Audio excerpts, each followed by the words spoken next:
Assalamualaikum warahmatullahi wabarakatuh. Tabung Wakaf Umat Official. Jangan lupa subscribe, like, and share.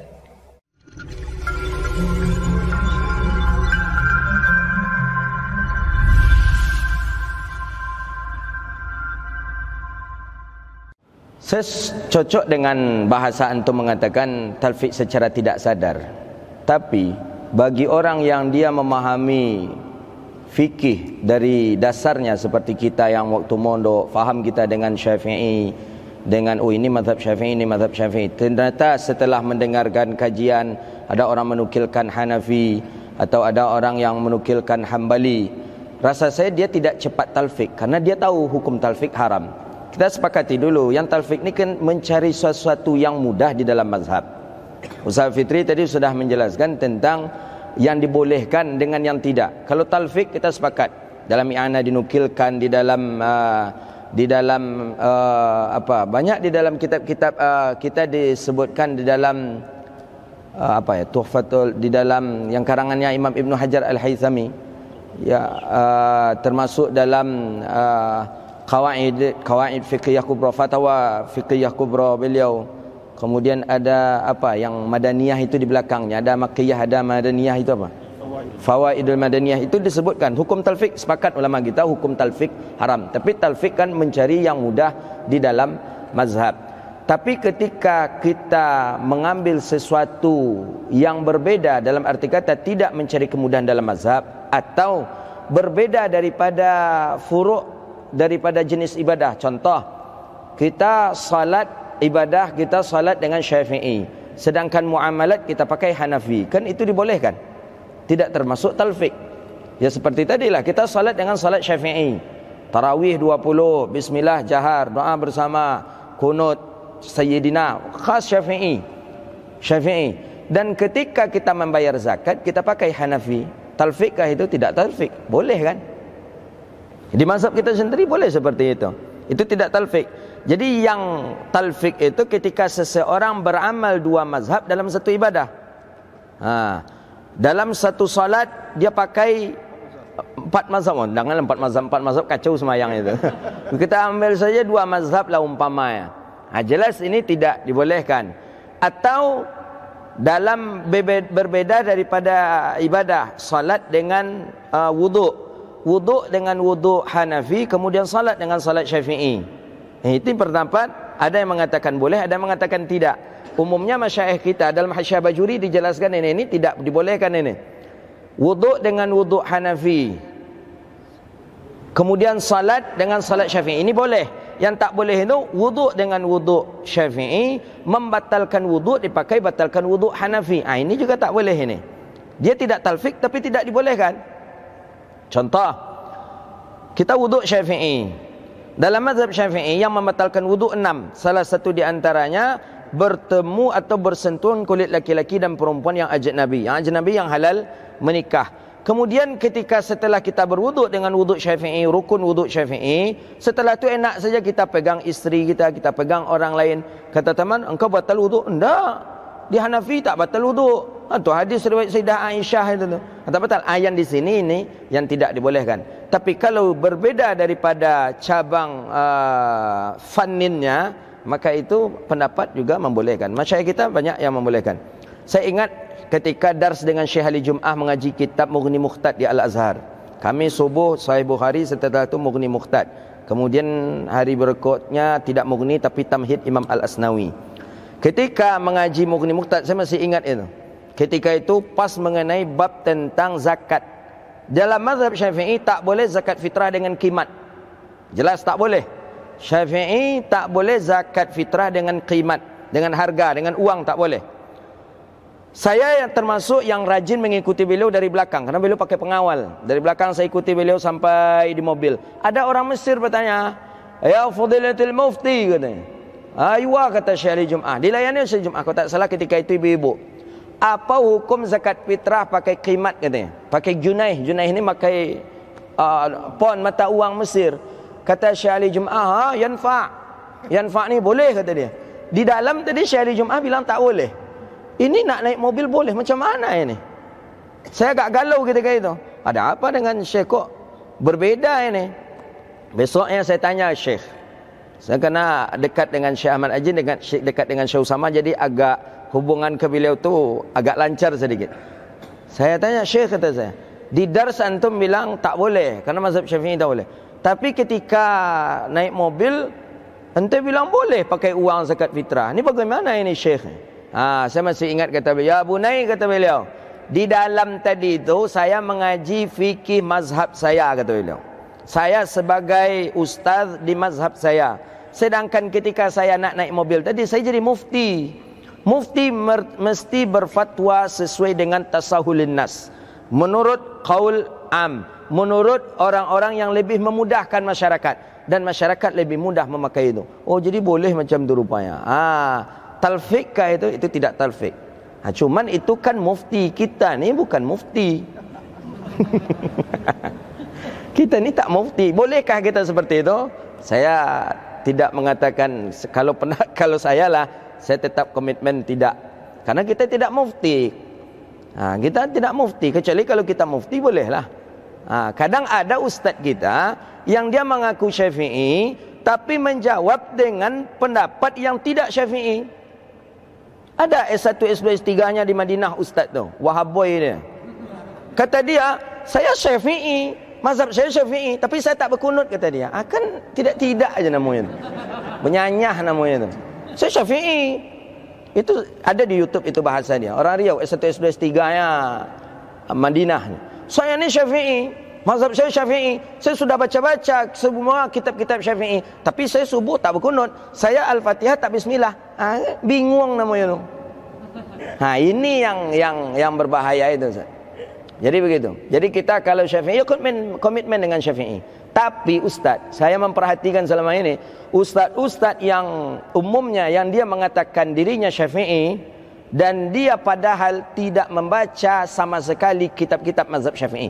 Kalaupun dia baca, rasa saya itu mungkin yang dia baca kitab tebal-tebal saja. Sedangkan kita baru boleh dikatakan yang Syafi'i itu membaca kitab dari bidayah, dari matan sampai syuruh, sampai hasyiah.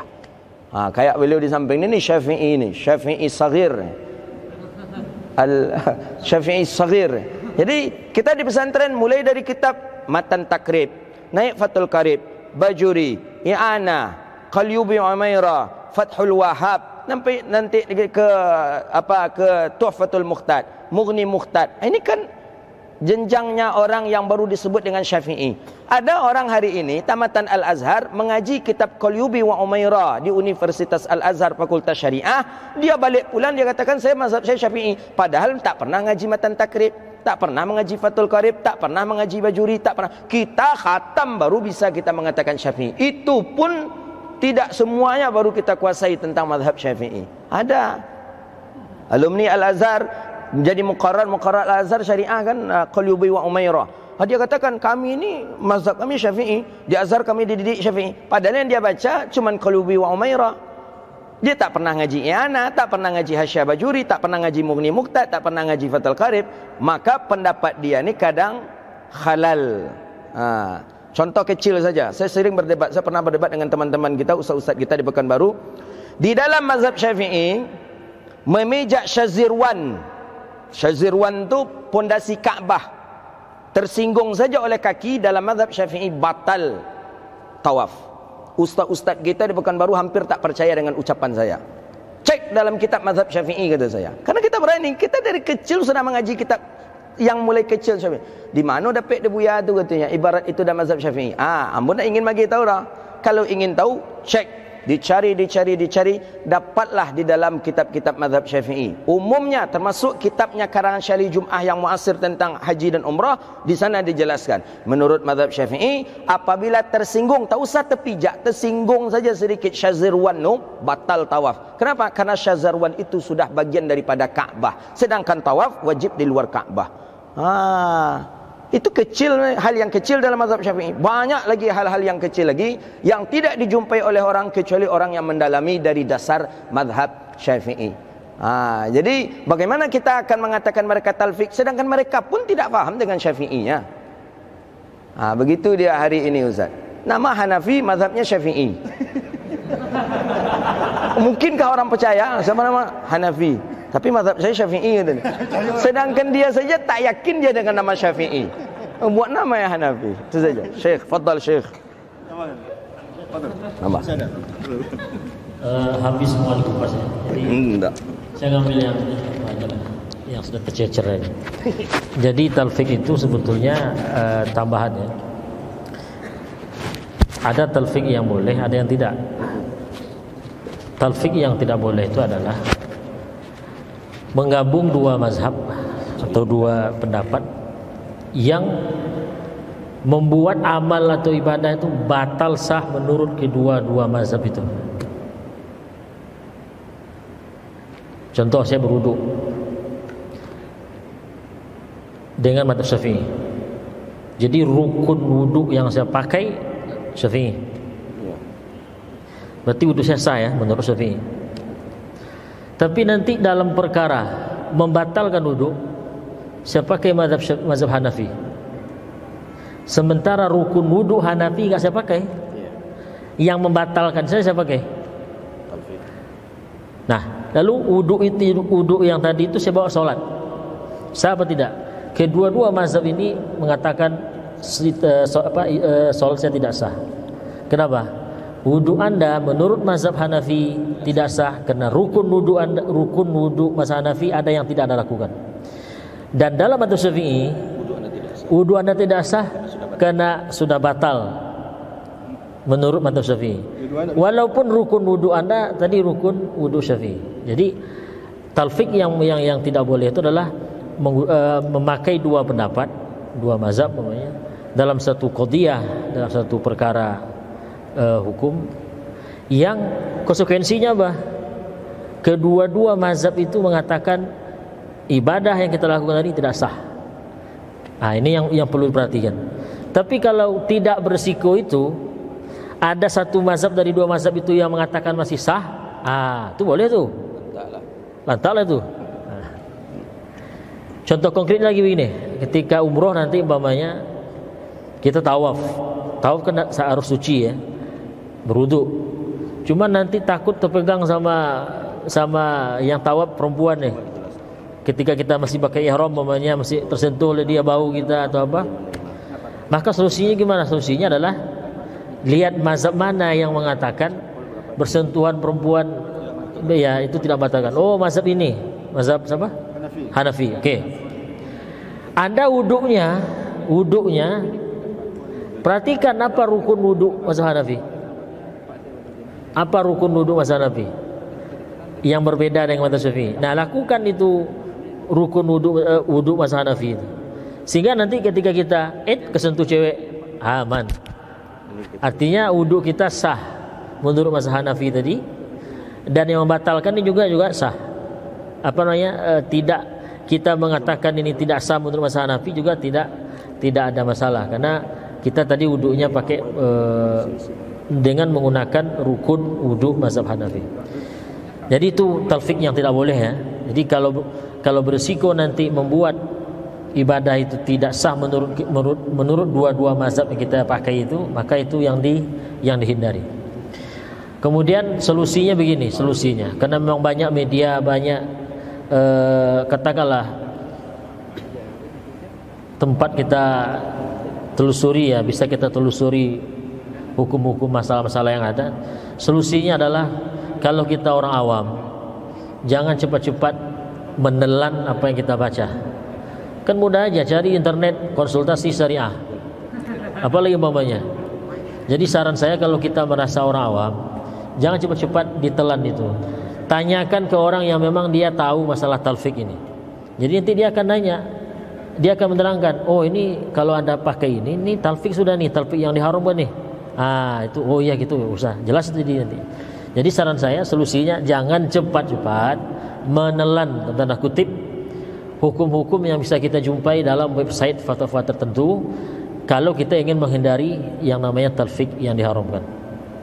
Tanya ke ulama yang kita yakini dia tahu masalah talfik ini. Ya, jadi itu solusi yang saya berikan. Jangan mudah. Atau jangan baca di internet. Ya itu susah pula tak baca. Yang kedua, kalau mau baca silakan, tapi itu wawasan dulu. Tapi ketika sudah mau aksi, mau diterapkan, mau diamalkan, Anda ragu nih, jangan-jangan ini talfik nanti. Tanya ke ustaz yang Anda yakini ilmunya dan dia mengerti soal talfik ini. Tanyakan, Ustaz, saya dapat ini nih di website ini mengatakan ini hukumnya boleh, tapi bukan ini berbeda dengan mazhab kita. Kalau diamalkan nanti talfik yang haram kan jatuhnya. Nah dia bilang begini-begini, ya, aman itu. Jadi kata kuncinya jangan cepat-cepat menelan, mengunyah, mengamalkan apa yang kita jumpai dalam media-media sosial atau media cetak yang membahas tentang sebuah hukum yang rasa-rasanya ini berbeda dengan mazhab yang kita ikuti. Itu solusinya. Ya. Baik.